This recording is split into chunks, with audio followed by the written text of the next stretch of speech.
Good morning, everyone. This is Angela Conover, Director of Opioid Response and Prevention with the Partnership for Drug-Free New Jersey. And thank you for joining us this morning for the Knock Out Opioid Abuse webinar on responding to the opioid addiction epidemic. Today's webinar is brought to you by the Partnership for Drug-Free New Jersey and the Horizon Foundation for New Jersey. Horizon Blue Cross Blue Shield of New Jersey, through its philanthropic arm, the Horizon Foundation for New Jersey, has been collaborating with PDFNJ on a 2-year Knock Out Opioid Abuse initiative to address the opiate epidemic through community outreach, prescriber education, parent education, and statewide awareness campaigns. In light of the COVID-19 pandemic, this initiative has expanded its offerings to include this webinar series to help continue the conversation about the opioid crisis as we navigate through this difficult time. To deliver some opening remarks on behalf of Horizon Blue Cross Blue Shield of New Jersey, I'd like to introduce Renee Woodside, Senior Program Officer for the Horizon Foundation for New Jersey. Good morning, Renee. Good morning, Angela. Thanks so much, and good morning, everyone. It is my honor to join you this morning, and I'd like to thank all of you for your interest and attendance today. I know that this is a very challenging time for everyone, and we greatly appreciate your dedication to continuing the discussion on how we can knock out opioid abuse in New Jersey, especially during this critical time. As many of you are aware, due to COVID-19, the Partnership for Drug-Free New Jersey has postponed the scheduled in-person spring town hall events until the fall. The Horizon Foundation has been working with the partnership to develop ways to continue the conversation and community engagement through social media and through the partnership's website. The partnership team has quickly adapted by planning a series of webinars centered on how the pandemic will impact the opioid crisis, and today's webinar is the second in that series.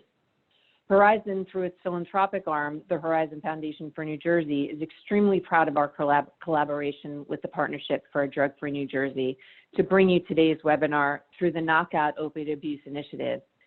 This initiative is part of our company-wide response to address and help end this public health crisis across our state, and represents a large portion of the Foundation's $1.3 million we have invested to provide support for opioid prevention and education programs to help families and our members.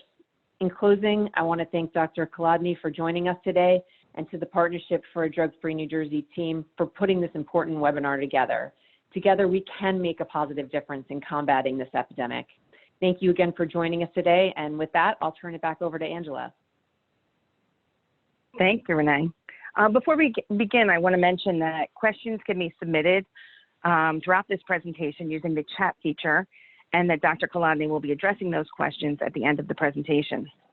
And as Renee mentioned, today's webinar is the second in this series, and we're so pleased and honored to have with us Dr. Andrew Kolodny, who is a nationally recognized expert on the opioid crisis. Dr. Kolodny is the Medical Director of Opioid Policy Research at the Heller School of Social Policy and Management. His primary area of focus is the prescription opioid and heroin crisis devastating families and communities across this country. He is also the Executive Director of Physicians for Responsible Opioid Prescribing, an organization with a mission to reduce morbidity and mortality caused by the overprescribing of opioids.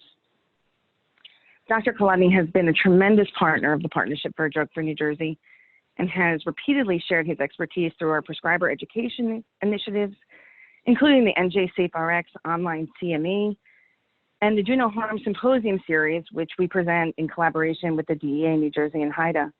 And we welcome Dr. Kolodny. And at this time, Doctor, I'm going to turn the presentation over to you.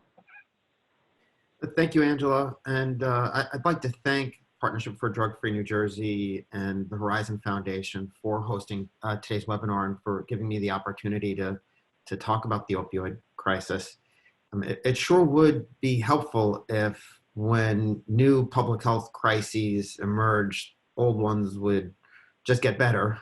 But unfortunately, that doesn't happen. And we now have, in addition to serious concerns about COVID, we still do have to be concerned about the opioid crisis. There is still a lot of work to be done in that area.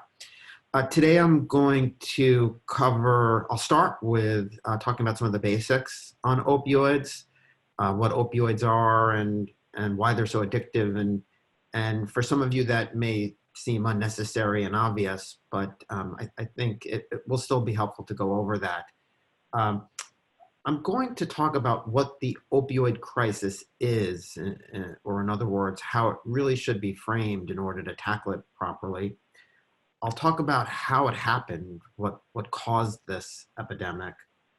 I'll discuss why opioid prescribing still matters at a time when deaths involving illicitly synthesized fentanyl have skyrocketed. And I'll cover briefly some strategies for controlling the epidemic. And then lastly, I'll talk about the impact of COVID-19 on the opioid crisis. So let me get started.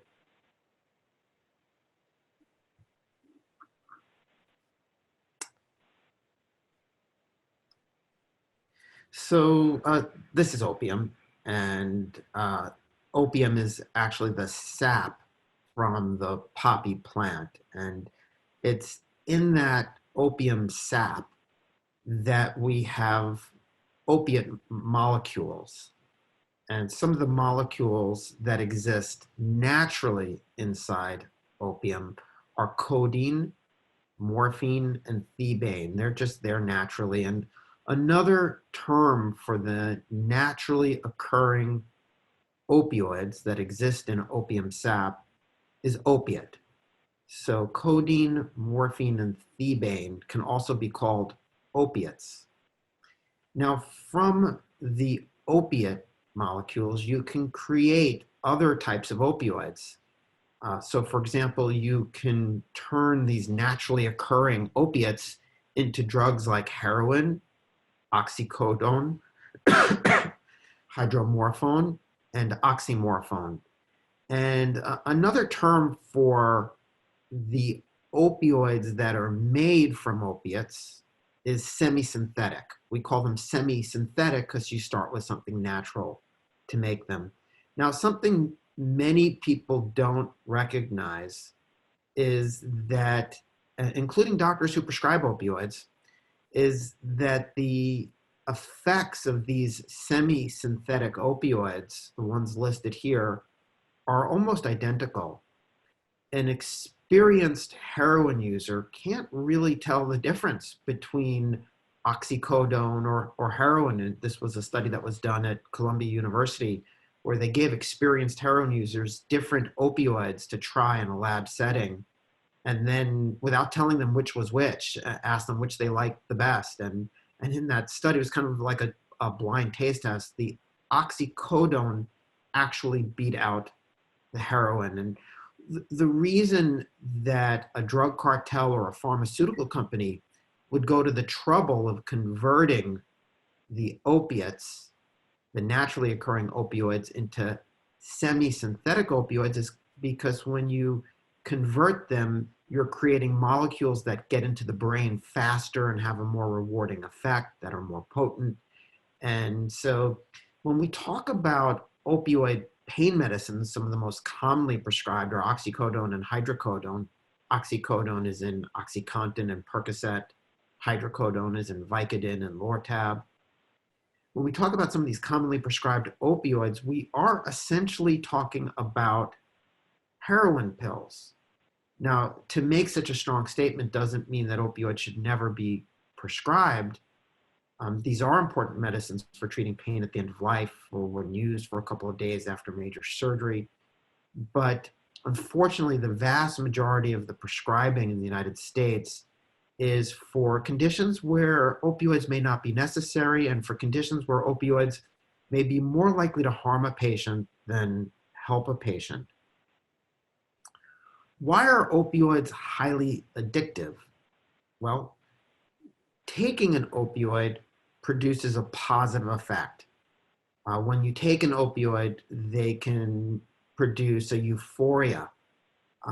People can feel good, and they can also produce effects that are very relaxing because they reduce anxiety when you take them. They can also relieve pain. And so if you take a drug and it produces a positive effect, an effect that you like, that makes it more likely that you'll take that drug again. And so there's a positive reinforcement when you take an opioid.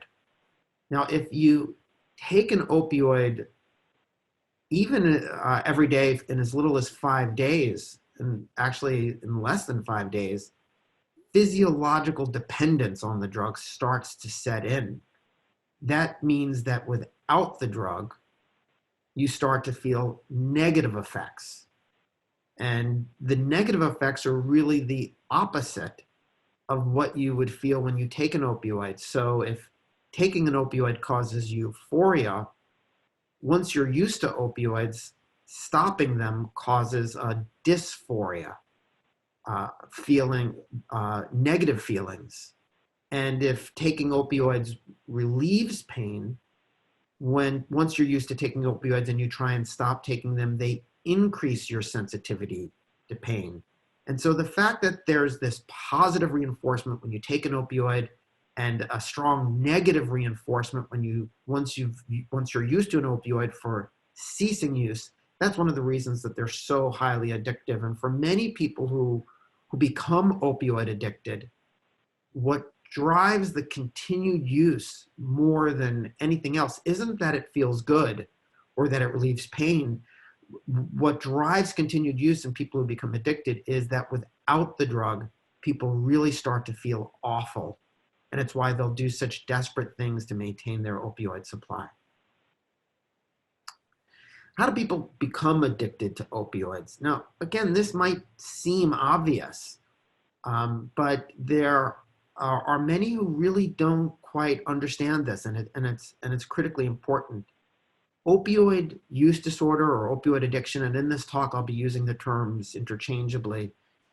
Opioid use disorder develops from repeated use of opioids, and it doesn't make a difference why you're taking opioids repeatedly.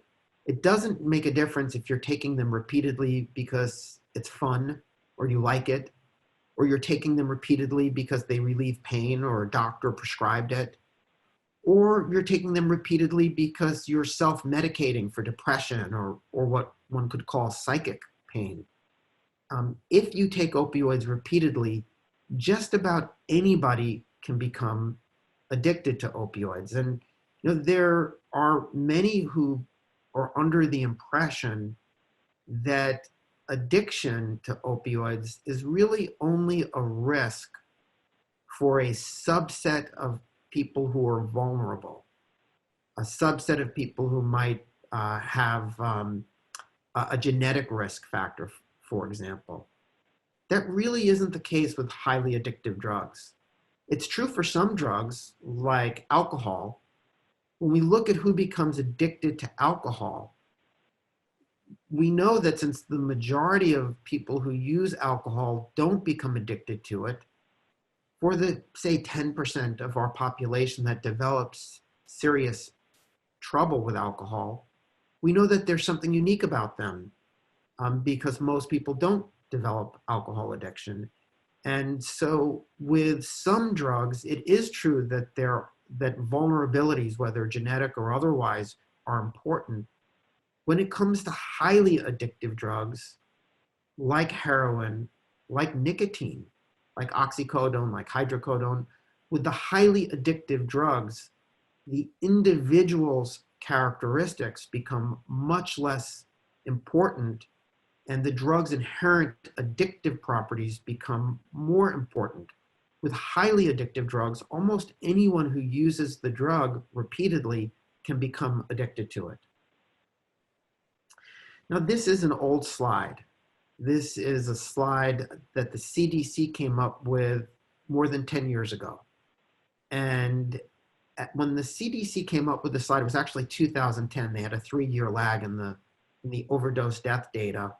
The lag in the overdose death data is decreased, so that there's somewhat better surveillance on overdose deaths today than there was 10, 15 years ago. When the CDC came out with this slide in 2010, it had just started using the term epidemic to describe the opioid crisis. And when it began using the term epidemic, the CDC received criticism. The criticism was coming from groups that were taking money from Purdue Pharma and other opioid manufacturers like Johnson & Johnson, Endo, And these groups attacked the CDC for using the epidemic term. They told the CDC that it was exaggerating, and that by referring to the opioid crisis as an epidemic, that it was going to scare doctors away from treating pain. That was their argument. And the CDC responded to its critics by saying, we're the CDC, we don't use the term epidemic lightly. This is an epidemic. And then they went even further, and it's the point that they're making with this slide. They said, not only is this an epidemic, this is the worst drug overdose epidemic in US history. And that's the point they're making here. If you look at the box that says heroin on the left, that's showing you the rate of drug overdose deaths in the United States during the height of the heroin epidemic of the 1970s. And then if you see the box that says cocaine, that's the crack cocaine epidemic of the late 80s, early 90s, and you're looking at the rate of overdose deaths during that epidemic. And you can look at what's happened with drug overdose deaths since. They just kept going up. So much so that by 2007, which is the last column on this chart, you'll see there were far more deaths than the height of those two prior epidemics combined. Now, I mentioned this is old. In 2008, the overdose death went up. 2009, it went up. 10, 11, 12, really every year for the past 25 years, we set a new record for drug overdose death, and then we broke that record. We peaked in 2017, and then in 2018, it came down a tiny bit. We don't have the full 2019 data available yet. What we do know is that since the start of the crisis, we've lost more than 500,000 Americans to opioid-related overdoses. Now, the previous slide was just showing you all drug overdose deaths. It wasn't showing you the specific drugs that are involved in these deaths. That's what you can see here on this graph, at least what the picture looked like up until 2010. And I'll show you what's happened since 2010 in a moment.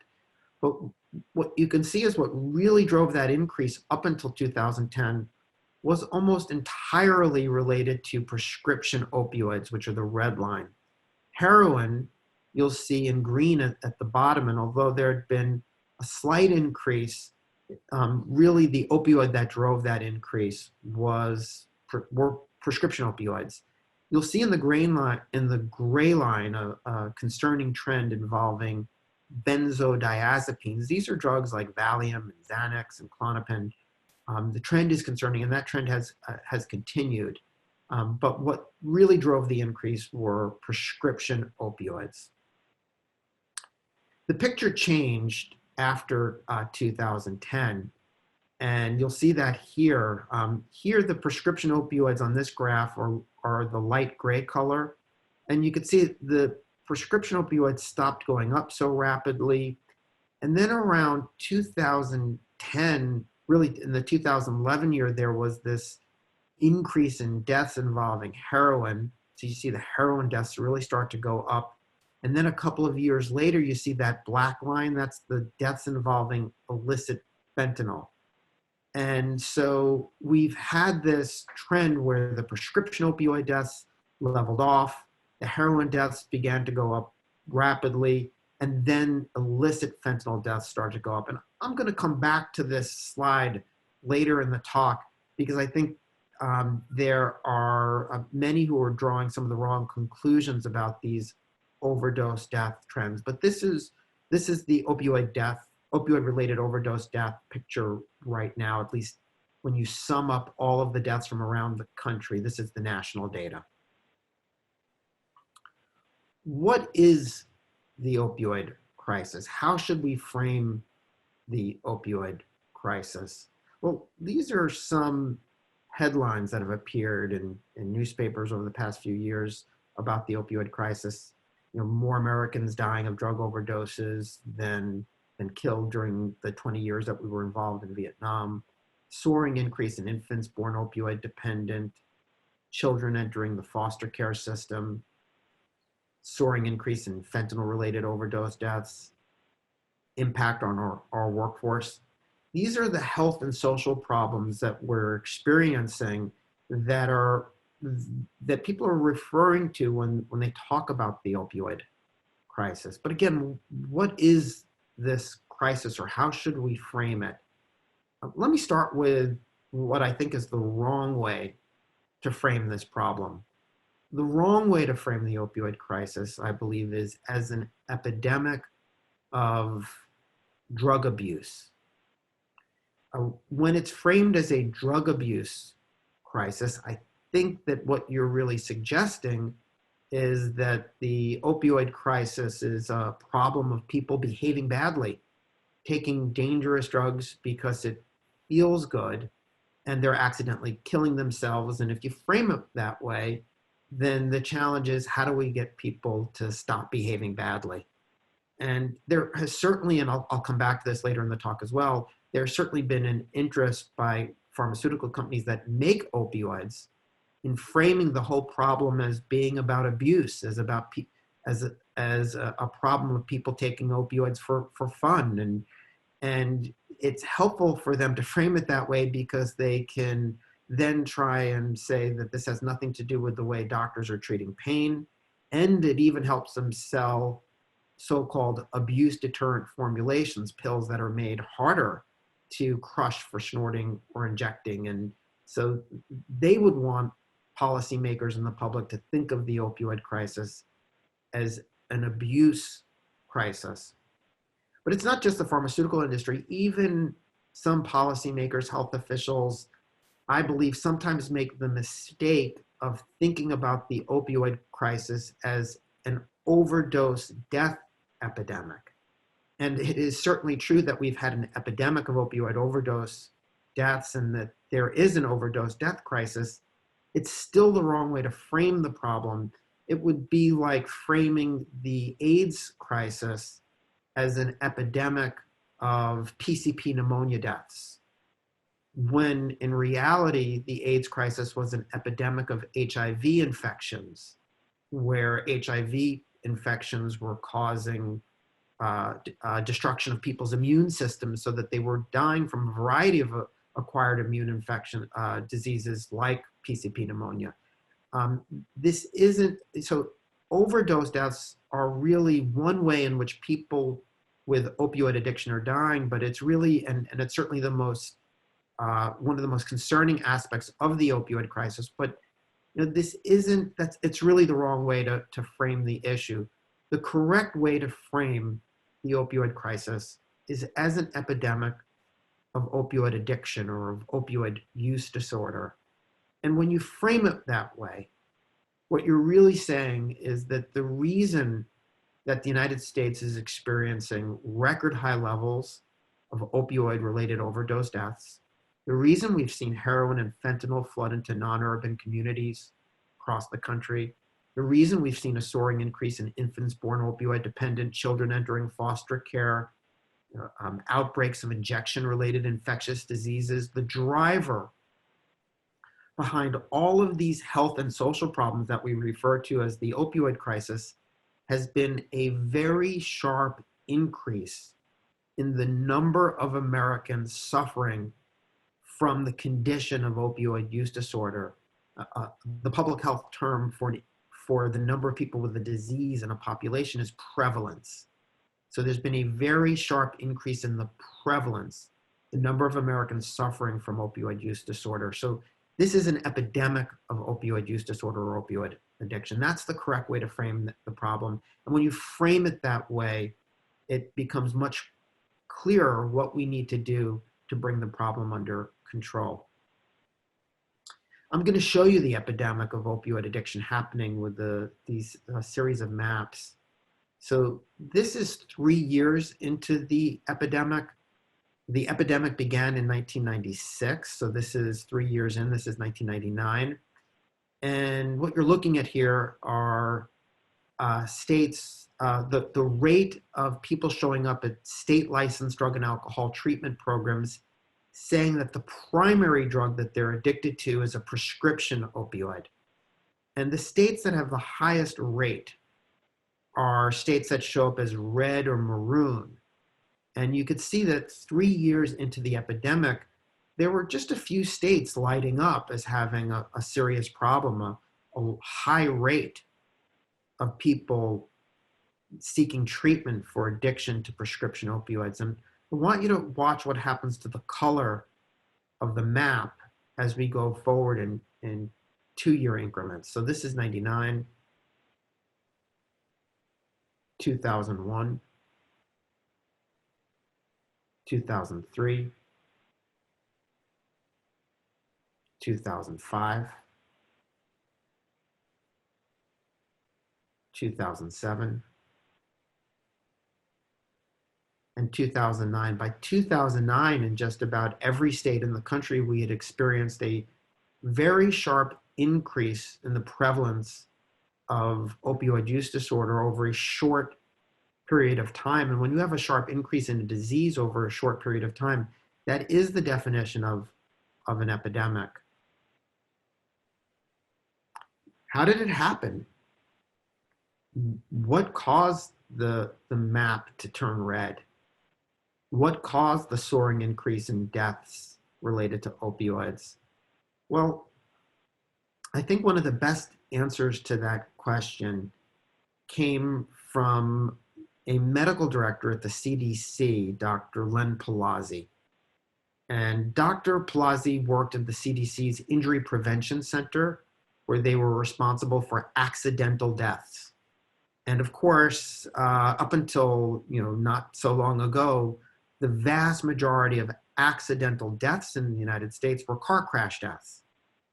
In the early 2000s, Dr. Palazzi starts to recognize that poisoning deaths are rising rapidly, and if the trend continues, deaths from poisoning, that category of accidental death, will surpass motor vehicle accidents as that category of accidental death.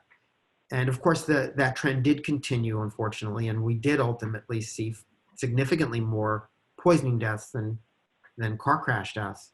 Len had to figure this out. This was his job, and it didn't take him very long to figure out that the poisoning deaths were really prescription opioid poisonings, that the vast majority of these poisoning deaths, they were not people accidentally drinking some chemical or a kid drinking a household cleanser from under the kitchen sink. These were prescription opioid overdoses. And so Len figured that out very quickly because the CDC has the vital statistics data from death certificates. And so the next thing Len had to really figure out, though, is why are prescription opioid deaths going up so rapidly? And to answer that question, Len did something neat here on this graph. What he was showing us is that as the prescribing of opioids, which is in yellow here, went up, sales for prescription opioids went up, deaths involving prescription opioids went up directly in parallel with the rise in prescribing. What Len argued in a paper he published in 2006 was that the epidemic was being caused by this change in pain management practices, that as the medical community became more aggressive in its use of prescription opioids, the deaths started to go up. This is another slide that the CDC put together where they're showing us, they're basically making the same point that Dr. Palazzi was making back in 2006. The green line here represents consumption of opioids or prescribing of opioids. The red line represents deaths involving opioids, and the blue line represents addiction. And what the CDC's point has been is that as that green line has gone up, as the prescribing went up, death and addiction went up directly in parallel with the rise in prescribing. And their message has been that in order to bring the epidemic under control, we need much more cautious prescribing in the United States. So I've just pointed out that the epidemic is an addiction epidemic. I pointed out that the rise in addiction was related to this sharp change in prescribing practices. Now let's talk a little bit about what caused those prescribing practices to change. And this graph is helpful because you can see the exact year that the prescribing of oxycodone went up in the United States. And that's the blue line here. And you can see that 1996 is the year that oxycodone takes off. The red line, by the way, is oxycodone prescribing in Europe. This is per capita. And you could see that, even though we've had some declines in recent years in opioid prescribing, we are still far higher than Europe and far higher than really any other country on earth. There is still, despite trends toward more cautious prescribing in the past few years, we are still massively over prescribing. And we'll come back to that in a moment. But you see here on this graph that 1996 was the year that the oxycodone prescribing goes up. And you're just looking at oxycodone, but if I were to show you hydrocodone or the fentanyl patch, or really any opioid that was on the market before 1996, you would see the same trend pretty much, where the prescribing really takes off in the year 1996. And you might happen to know that 1996 was the first year that OxyContin was on the market. And if you knew that, you could say, well, the explanation for this trend is the introduction of OxyContin, that before 1996, you're looking at Percocet. And then after 1996, you're looking at the impact of OxyContin, which is being aggressively promoted, aggressively prescribed, and that's the whole explanation here. But again, it wasn't just oxycodone that went up in 96. All opioids that were on the market went up in 1996. And the reason for that is that 1996 was really the year that Purdue Pharma and then ultimately other opioid manufacturers launched a multifaceted campaign. Starting in 1996, Purdue Pharma sponsored 20,000 CME programs, continuing medical education programs for doctors, with these educational messages. So beginning in 1996, doctors start hearing that patients are suffering needlessly because we've been too stingy with opioids. We start hearing that the medical community is suffering from what was termed, and this is, unfortunately, this term is still used, opiophobia, that we have an irrational fear of getting our patients addicted. And it's irrational because addiction is very rare in patients with pain. That's what we were taught, which was certainly not true. We were taught, don't worry about the physiological dependence, the fact that it's so hard to come off of opioids. That's not true either. Patients can come off easily when the time comes. And the medical community starts hearing that these are safe and effective for long-term use, for chronic pain. None of this is true. And we certainly know that with data from workers' comp, if you treat an injured worker's chronic pain with long-term opioids, that worker is far less likely to go back to work again compared to any other intervention you could have offered them for their chronic pain. None of these messages were true. And you may be hearing me saying this and thinking, come on, how could doctors fall for this? You all are supposed to be smart. You go to medical school. How could you believe that a drug so similar to heroin would rarely lead to addiction?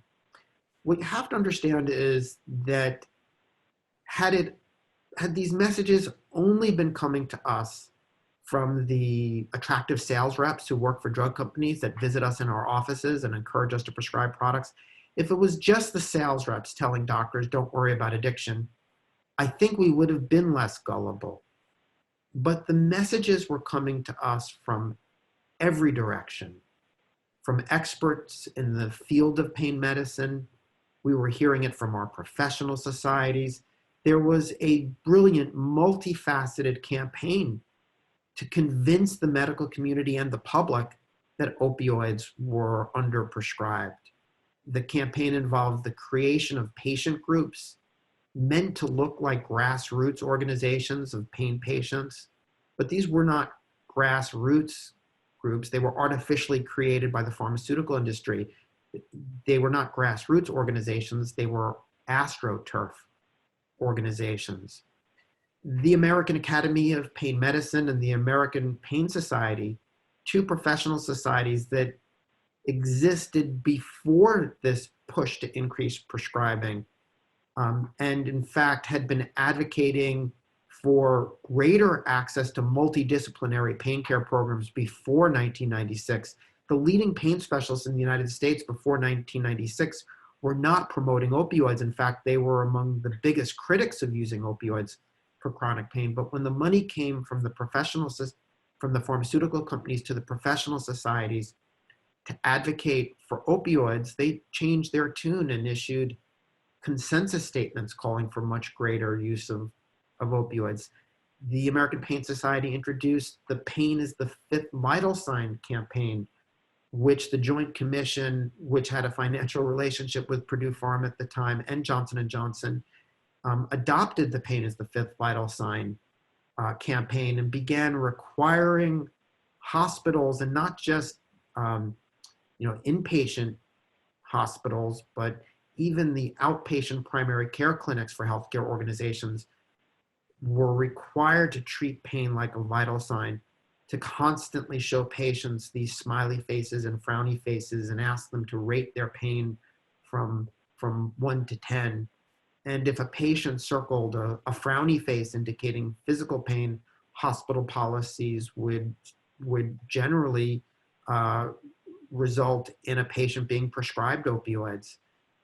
You had even the federal government influenced so that Medicare began to incentivize hospitals to treat pain aggressively through something called HCAHPS, patient satisfaction surveys, that would ask patients when they left the hospital whether or not they got pain medicine every time they could have possibly needed it. And if a patient left a hospital and indicated, I didn't get pain medicine when I needed it, the hospitals would be financially penalized. And sometimes this would even be linked to a clinician's salary, so that administrators for hospitals were encouraging aggressive prescribing. State medical boards, which are the state agencies that are supposed to protect the public from doctors who might practice medicine in a dangerous fashion, state medical boards began hearing from their trade association, FSMB, the Federation of State Medical Boards, that there was a chilling effect in America, that doctors wanted to give out more opioids, but they were worried they'd get into trouble. And so the state medical boards began hearing that they're part of the problem of untreated pain in America.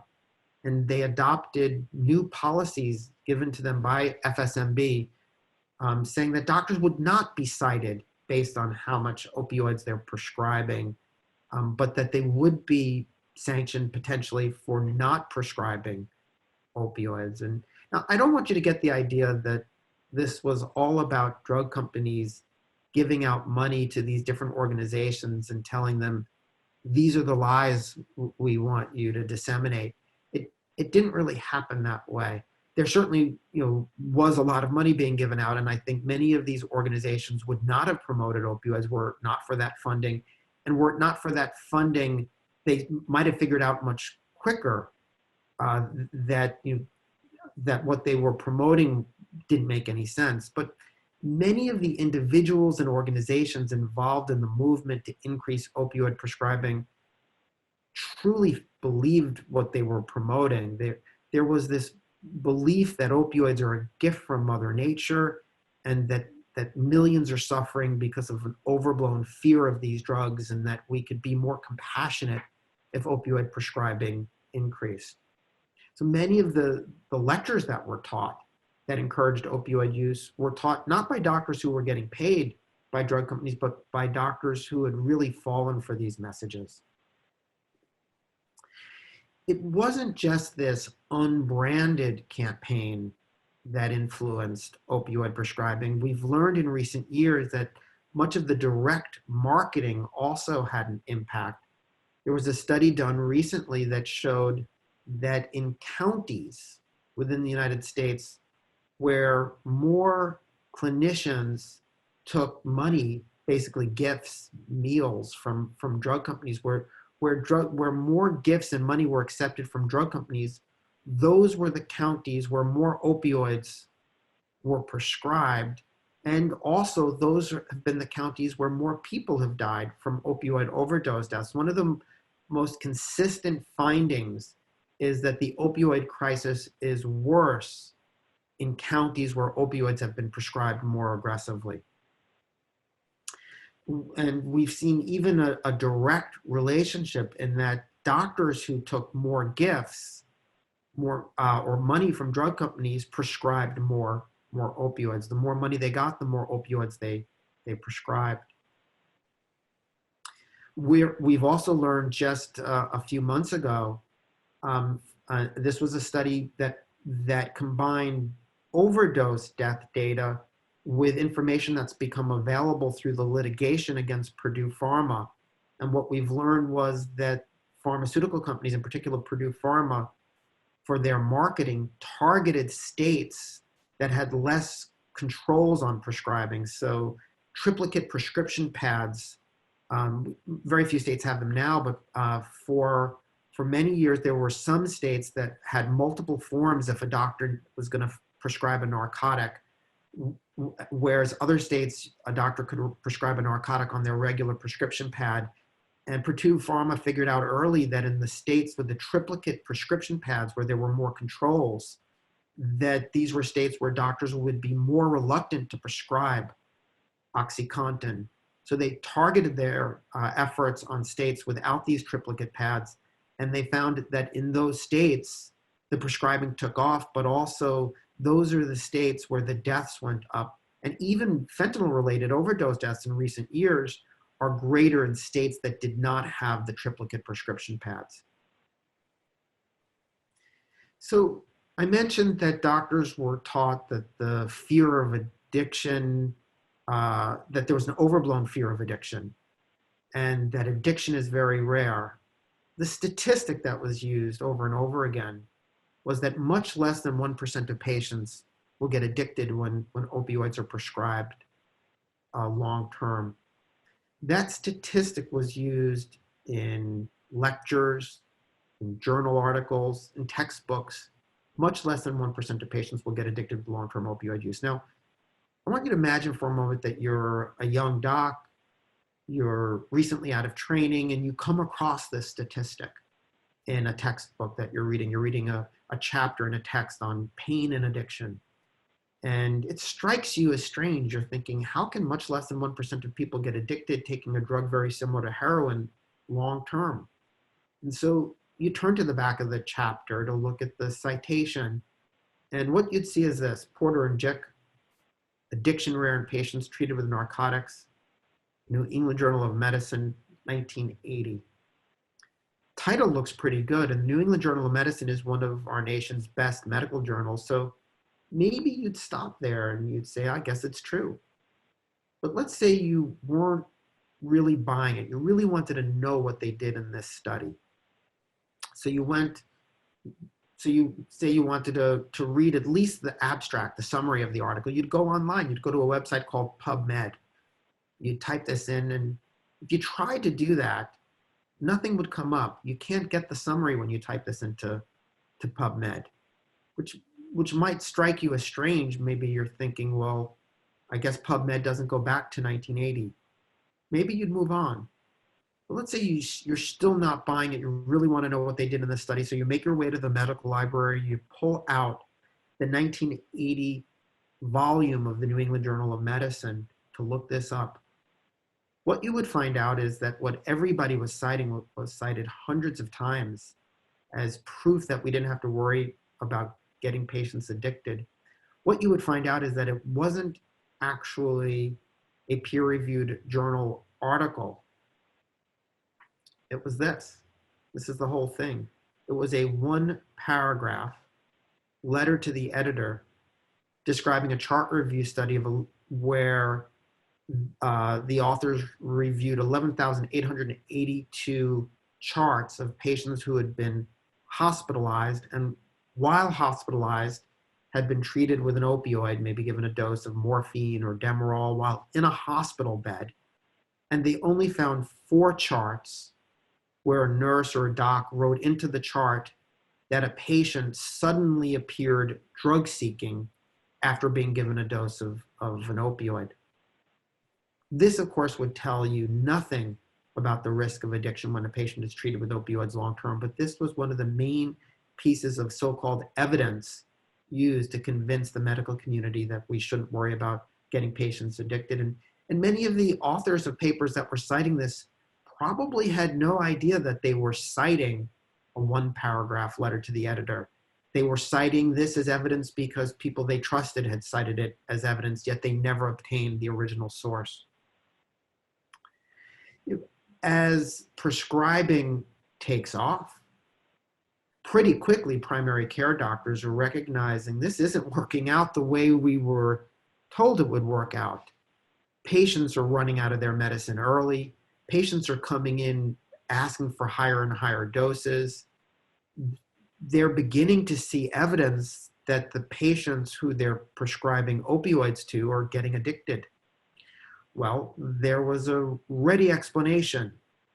And the educational messages for prescribers begin to emphasize that this concept of pseudo-addiction, this idea that if the patients looked like they're addicted because they're coming in early, and you can see here on the right, that you find out that the patient is getting pills from other sources, requesting higher doses, taking them in ways that are not prescribed, stealing them, all signs that the patient is addicted, signs that the patient has the life-threatening condition of opioid use disorder. What doctors start hearing is that this isn't addiction.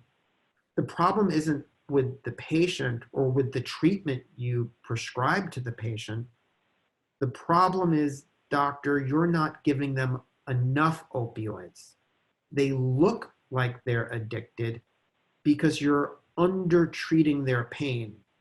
They look like they need higher doses and you've been too stingy with them, and that's why they look like they're addicted. So in other words, the message was that if the patient looks like they're addicted, you should give them an even higher dose of an opioid because it's not addiction, it's pseudo-addiction. This, of course, was a very dangerous message. It's exactly the opposite of what prescribers should have been taught. Prescribers should have been taught, if your patient might be addicted, stop, take a deep breath, recognize that the patient may be ashamed and won't want to tell you, or the patient may be afraid they're going to lose access to their opioids and they're desperate to maintain their supply. You need to talk with collaterals, family members, try and get more information, because if you keep prescribing opioids to this person who's addicted, you could kill them. And instead, here the message was give them even more opioids. And this was a message promoted by many different drug companies. This is a slide that came from a continuing medical education activity sponsored by Johnson & Johnson, which owns Ortho McNeil Janssen. As opioid prescribing takes off, as patients are getting addicted, and we're also putting opioids in people's homes so their family members can become addicted, as the public starts to find out more about this, as journalists begin to cover the opioid crisis, which begins to unfold, as I mentioned earlier, in the late 90s, there was the manufacturers of opioids had a public relations strategy. And here too, we've learned about this from the litigation against Purdue Pharma. This was a quote from an email Richard Sackler wrote, basically describing the public relations strategy for Purdue Pharma, that as there was bad press about OxyContin, quote, we have to hammer on the abusers in every way possible. They are the culprits and the problem.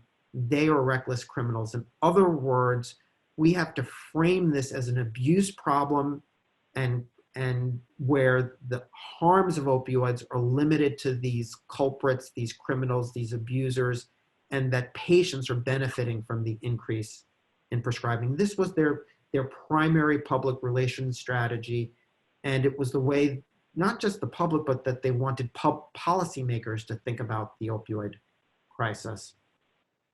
Here's that message being translated into an article that appeared in Forbes, where the headline is, "OxyContin doesn't cause addiction, its abusers are already addicts." And this takes us back to one of the first slides I showed you, where we went over how people become addicted, and it's from repeated use, and that opioids are highly addictive. What they're really saying here is that opioids are not addictive, that addiction is something that lies within the individual, that there are risky people out there, but the drug itself is not inherently risky. This is, again, totally the opposite.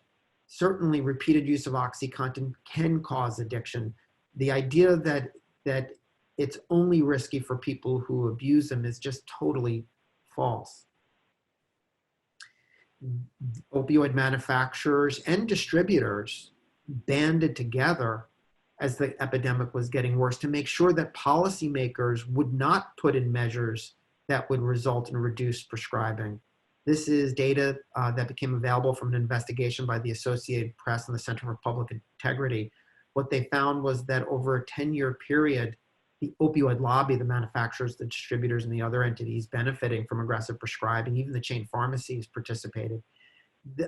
They spent $880 million over a 10-year period blocking any kind of interventions that would have resulted in more cautious prescribing. They spent 8 times more than the gun lobby was spending blocking interventions that would put more controls on guns. So why opioid prescribing still matters? And it's not, I can understand why this might not be totally clear to people. This is the most current data available on opioid-related overdose deaths. The brown line here are opioid-related overdoses involving fentanyl, and this is primarily illicitly synthesized fentanyl that's coming in across the border or sometimes imported directly into the country. And they're also fentanyl, this includes fentanyl analogs as well.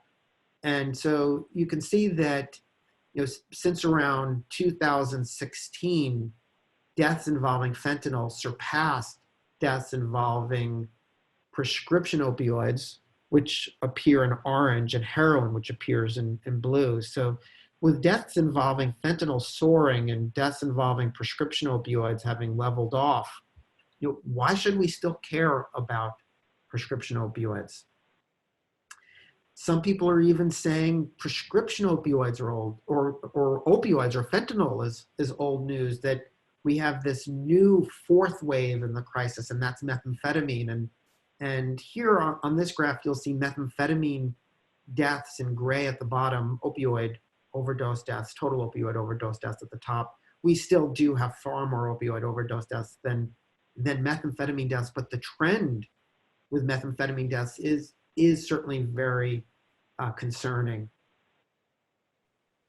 So one of the explanations that's a popular explanation for these current trends, which is incorrect, but I'll go over that narrative with you, is that the reason that green line for the dark green line for heroin starts going up in 2010 is because of a crackdown on painkillers. So people look at the leveling off of the prescription opioid deaths, the gray line, with the rise in the heroin deaths, followed by the rise in fentanyl. And what you'll often hear is that there was a crackdown on the pills, so that the so-called drug abusers then switched from pills to heroin, and then they've switched from the heroin to fentanyl. And there's a piece of this narrative that's correct. The switching part of the narrative is correct. It is certainly true that the vast majority of people who started to use heroin after 1996 were first addicted to prescription opioids and switched. But the switching didn't really starts to happen much earlier. And so really when people promote this narrative of these three waves, and it's been caused by a crackdown on painkillers. The data doesn't really support that, and I'll show you what I mean.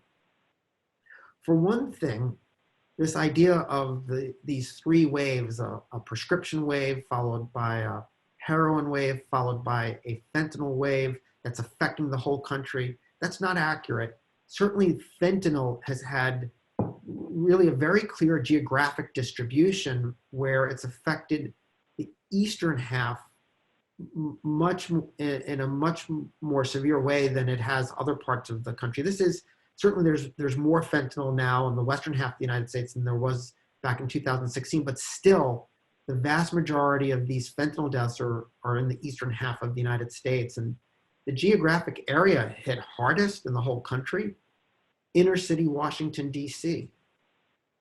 And inner city Washington, D.C., it's not a population of people who switched to fentanyl from prescription opioids.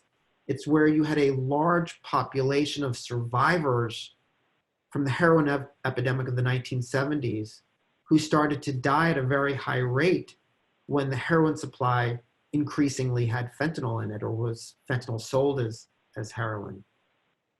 The switching I mentioned happened much earlier. You see that on this graph. On the right is blacks, on the left is whites. And here the color of the lines are referring to age groupings. I want you to look at the red lines. The red lines are the age group 20 to 34 years old. And if you look at blacks in that age group, young blacks, there's actually been decreasing heroin treatment admissions during this period of time from 2003 to 2013. But if you look at whites, young whites in this age group, you see this really a soaring increase in heroin. And you'll see that the increase there doesn't start in 2010 when those deaths started to go up. It started much earlier. And these were young people who became addicted to prescription opioids, either through medical use or through recreational use, or through what may be most common, which is a combination where there might be a brief medical exposure, wisdom teeth, sports injury. They don't get addicted from that brief medical exposure, but they basically get their first taste of the drug from a doc or a dentist. And once these young people become addicted, even if their addiction began with prescriptions from a doctor, they have a hard time maintaining their supply of visiting doctors, so that they will often wind up on the black market. Pills are expensive on the black market, and they started switching to heroin early on, because even in the early 2000s, the pills would go for about $1 a milligram, $30 for a 30 milligram immediate release oxycodone, $80 for the 80 milligram OxyContin. If that person was in a region of the country where heroin was available, they'd switch because heroin is much cheaper. And what we've seen happen steadily is heroin flooding into more regions of the country where it wasn't previously available to meet the demand for it by this growing number of young people who had become addicted to prescription opioids. Now, I want you to look at the green line, 45 years and old. Look at whites, 45 and up. You really don't see much rising use of, you really don't see any rising use of heroin on this graph. Does that mean that older whites have been spared from the opioid crisis? No, unfortunately, it doesn't mean that. In fact, they've been hit especially hard. But this is a group that mostly develops its opioid addiction through medical use, and once addicted, generally does not have a hard time finding docs who will continue them on opioids, whereas many doctors would be uncomfortable prescribing opioids aggressively to a healthy-looking 25-year-old. To a middle-aged person or a senior with multiple medical problems, they generally don't have qualms about prescribing opioids aggressively. And so up until 2012, really up until fentanyl emerged, when you compared these different age groups and you looked at opioid deaths versus heroin deaths, the age group where we saw more deaths, or where there was a higher death rate, was this older group, and there were significantly more deaths from opioid pain relievers than from heroin. When fentanyl emerged, that changed, and this young group really caught up and surpassed the older group. What I'm really trying to communicate is that there is an epidemiology to our opioid addiction epidemic, that the opioid crisis has been affecting different groups differently, and that we have roughly 3 opioid addicted cohorts in the United States. We have this young group that I've just mentioned, which developed its opioid addiction taking prescription opioids, and their addiction began after 1995, and that's a group that's been switching to heroin, and that's a group where the deaths have gone up rapidly because of fentanyl in the eastern half of the United States. You have a middle age group that's become opioid addicted, also from prescription opioids. This is a group that hasn't been switching to heroin, and it's a group where evidence suggests they've been doing better as doctors have started to prescribe lower doses and tried to get some of these patients off of opioids. And then you have this third group, which probably gets the least amount of attention, which are survivors from a prior opioid addiction epidemic. This is a group that's more likely to be non-white. They're more likely to be in their 50s, 60s, and 70s. And this is a group where the opioid addiction began with heroin use. They didn't transition to heroin from prescription opioids. So opioid prescribing has started to trend down, but we still have a very long way to go before we get to rational levels of opioid prescribing. And I've talked a little bit about the messages that promoted opioid use for chronic pain, but a lot of the long-term opioid use begins with acute pain. This was a study published by the CDC where they looked at the likelihood that someone would wind up stuck on opioids a year later or 3 years later based on the first prescription that they got. What they found was that if somebody was prescribed, if someone was given an aggressive prescription, if they took an opioid every day for 10 days, 1 in 5 patients were still on an opioid a year later. Those who were given a 30-day supply and took an opioid every day basically for 30 days, about 40% were still on an opioid 1 year later. We have more evidence that even for severe acute pain, we often don't need to give opioids. This was a study done with fractures, people who broke their bones and wound up in emergency rooms, and that they found here in this study that the non-opioids were as effective as opioids in treating acute pain. This is a study published last year looking at opioid prescribing to teenagers, young adults, by dentists. And I don't know how well you'll see this on your screen. I apologize, but if you look closely, at the highlighted area, what you'll see is that they found in this study that among almost 15,000 adolescents who were prescribed opioids for dental work, 6.9% within a year wound up getting another opioid prescription, compared to 0.1% of people of adolescents with similar dental work who hadn't received an opioid prescription. And even more concerning, what they found was that 5.8% of these young people who had been given opioids for dental work within a year wound up with an opioid use disorder diagnosis in their charts, compared to 0.4% of young adults who had not received an opioid for their dental work. And it's not just addiction from that initial prescription that you have to worry about. It's the exposure. And what's so concerning about some of these studies on dental work and opioids is that we really don't need to give opioids for much of the dental work. This was a systematic review of pain treatment for third molar extraction. That's the fancy term for wisdom teeth removal. And they found that basically Advil plus Tylenol was more effective than either one alone. You can take them together, and was more effective with less side effects than Percocet or Vicodin.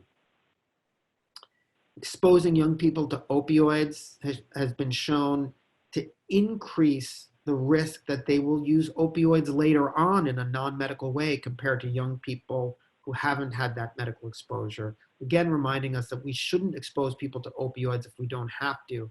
We should really try to keep people who are opioid naive. Recent study that I was involved in of New Jersey's new prescribing rules.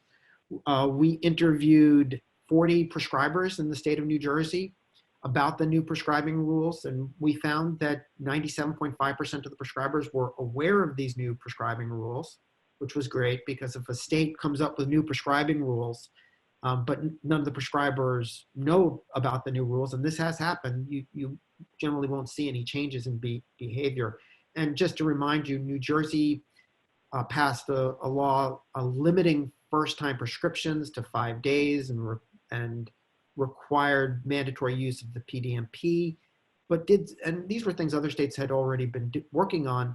What was unique about New Jersey's prescribing rules was this element that mandated that prescribers would warn patients about the risk of addiction on that first prescription and on the third prescription. New Jersey was the first state to do this. Other states have now followed New Jersey's lead, and Partnership for Drug-Free New Jersey has done some terrific work in this area.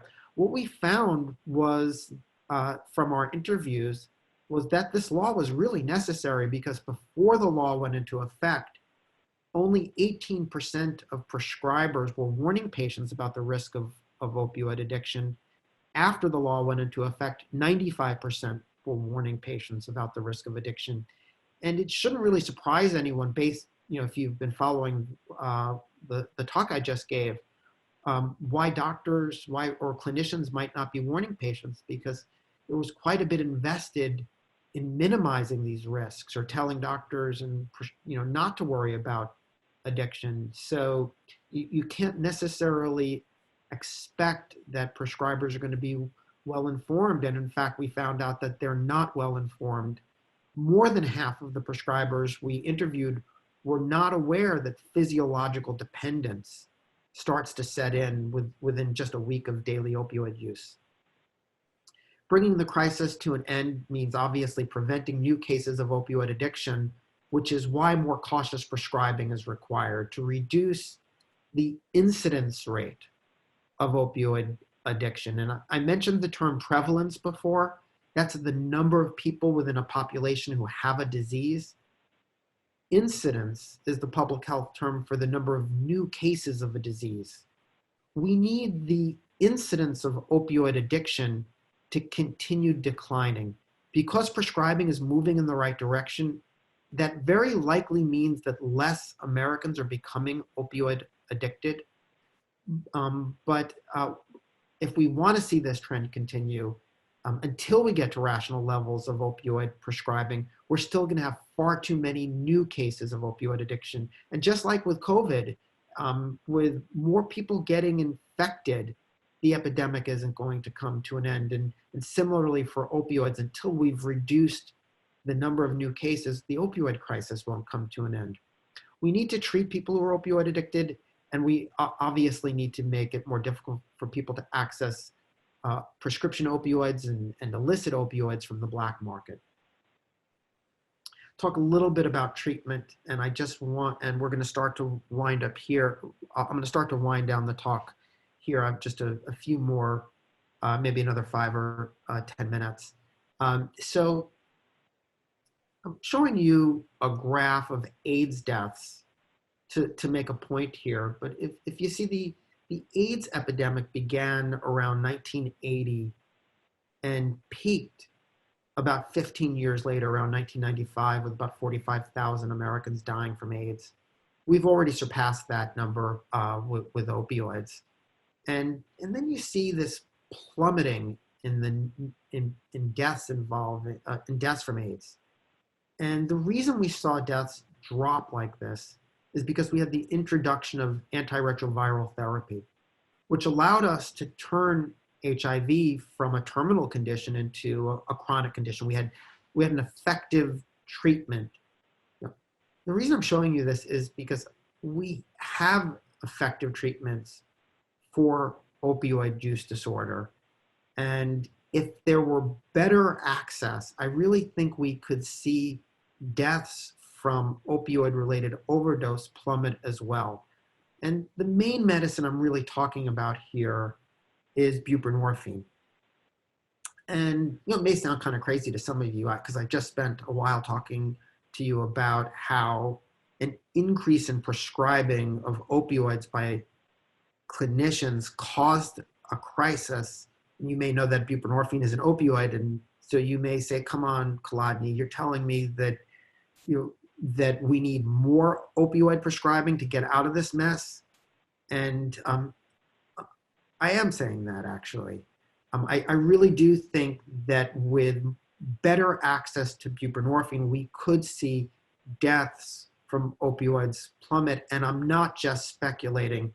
This is a graph showing you the impact of buprenorphine in France.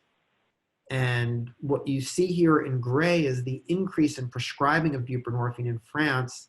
And then you see the plummeting in heroin overdose deaths that corresponded with this very sharp increase in buprenorphine prescribing. It wasn't a perfectly rosy picture.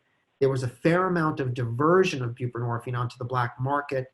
There was injection use of buprenorphine. If somebody takes buprenorphine the way they're supposed to, there is no euphoria, but if you inject it, you can get a euphoria.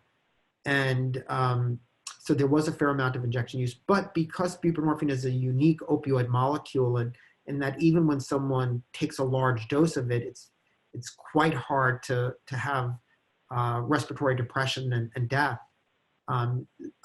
So even with the diversion and misuse, it still led to this rapid decline in deaths.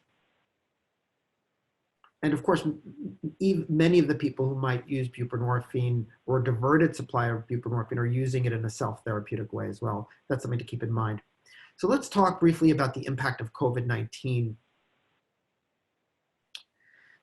We really don't know whether the full impact of COVID-19 on the opioid crisis. What we have are anecdotes. And many of these anecdotes are suggesting an increase in overdose deaths. We do have some data showing us that there have been some fentanyl outbreaks in different parts of the country. In Ohio, in the Midwest, there have been some fentanyl outbreaks as well in Canada, where there have been increases in deaths involving fentanyl. But fentanyl outbreaks are something we've seen for a while. There are some reports or anecdotes that EMS is responding to more overdose calls since COVID.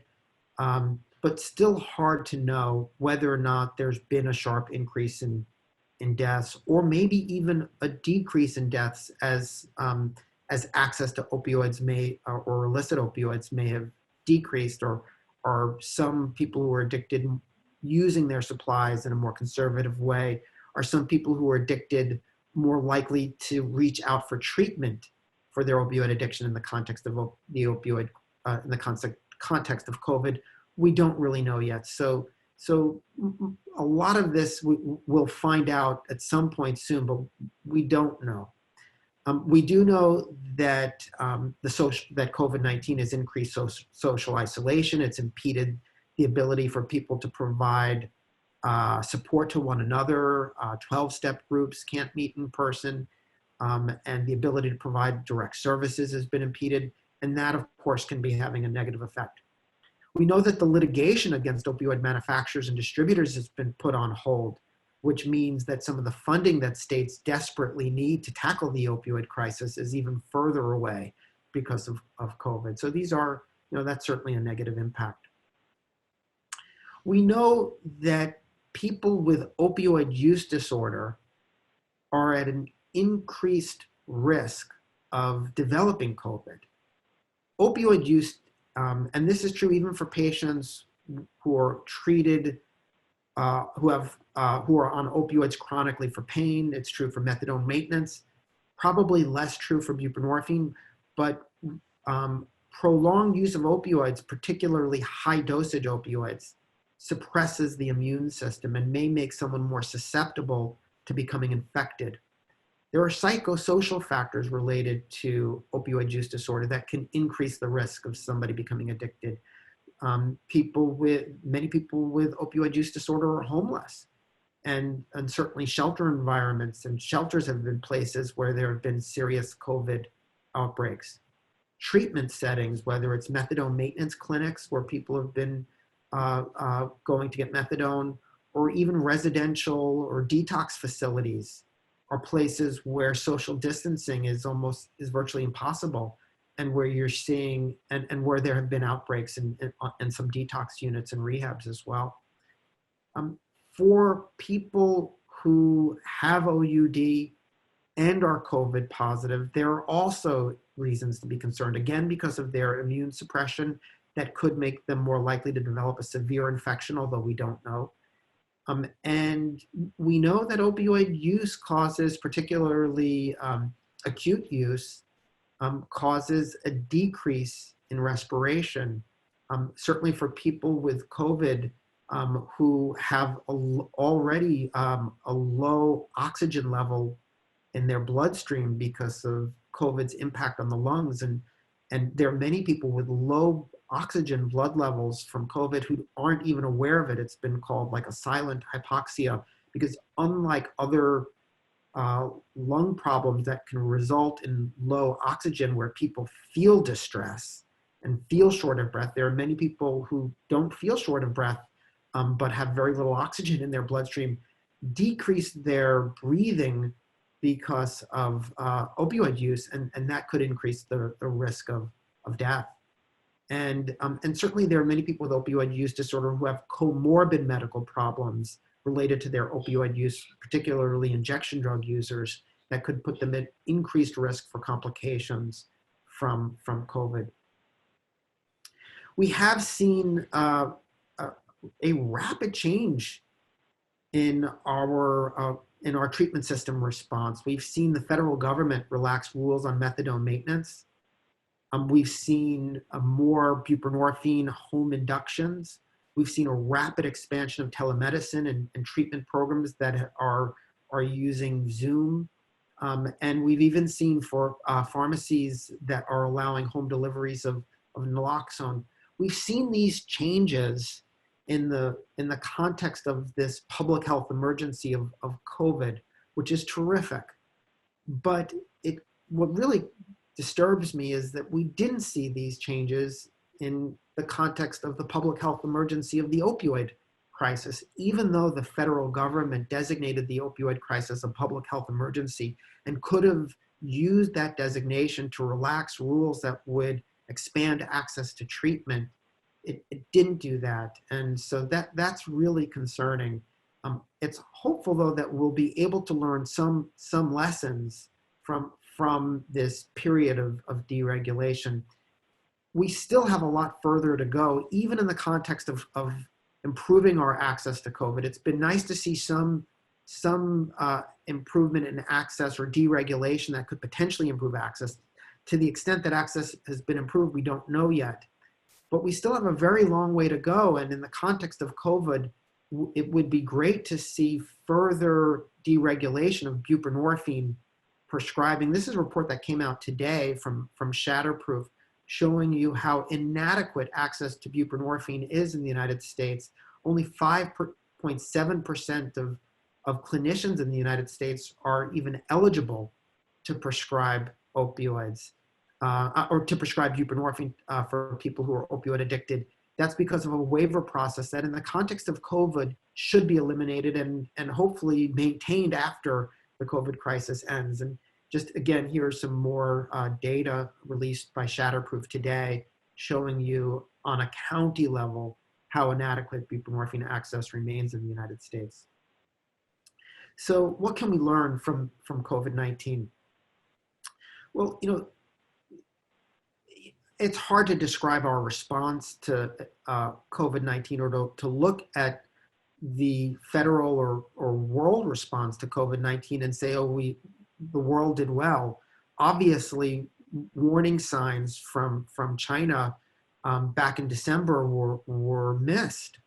And had we responded appropriately, potentially thousands of lives could have been saved, and maybe millions of infections prevented. Despite despite the fact that we failed in many ways, there are responses to COVID-19 that are still much better to this day than our responses to the opioid crisis. And in particular, I'm referring to surveillance, so that you have multiple websites and media outlets that are reporting every day on the number of COVID infections, new infections around the country, around the world, the number of deaths around the world. We have it on a state level, country level. We have incidence rates, we have prevalence rates, all of that being closely tracked and in the news every day. For the opioid crisis, despite the fact that we're more than 25 years into this, we still do not have adequate surveillance. We still don't know how many Americans have opioid use disorder. We have a federal estimate that we know is incorrect from other studies, an estimate of 2.1 million from the federal government, which we know is wrong. And we still don't have incidence rates. So without an ability to measure, like HIV infection, every year we get the number of new HIV, or an estimate of the number of new HIV cases each year. We still don't have that for the opioid crisis, which means that we can't really measure the effectiveness of interventions designed to prevent infection. And so, I think that there are many lessons we could learn. I think there'll be, from this experiment in deregulating the treatment system, there may be lessons. We'll learn what happened when people were given 28-day take-homes of methadone. Maybe that was a good idea. Maybe it wasn't a good idea, because methadone can be a dangerous drug if diverted. It's an opioid where overdose death is, where there's a greater risk of overdose death. What was the impact of this temporary deregulation of our treatment system? Where was deregulation good? Where was it potentially bad? And what permanent changes should be made based on that experience? Hopefully we'll learn those lessons as well. So I will stop here, and if there's still some time, I'm happy to take questions. Thank you so much, Dr. Chladni. It was an excellent presentation, and appreciate you sharing your expertise with us today. And at this time, I just want to, before we take questions, because I know we're over time and some of you may need to jump off, I just want to thank you all for participating and joining the conversation to knock out opiate abuse in New Jersey. The Partnership for a Drug Free New Jersey and the Horizon Foundation for New Jersey continue to provide resources on our website, knockoutopioidabuse.drugfreenj.org, including a video of this webinar, so you can view it at a later time. I also want to mention that if you would like a copy of the slides, there's some information on how you can request to get a set of slides sent to you. If you visit the website, you can also learn more about some upcoming webinars, including the May 14th webinar, the trauma of COVID-19 and how it is impacting our children, as well as the other initiatives and resources that together the Knock Out Opioid Abuse Initiative has created to fight the opiate epidemic.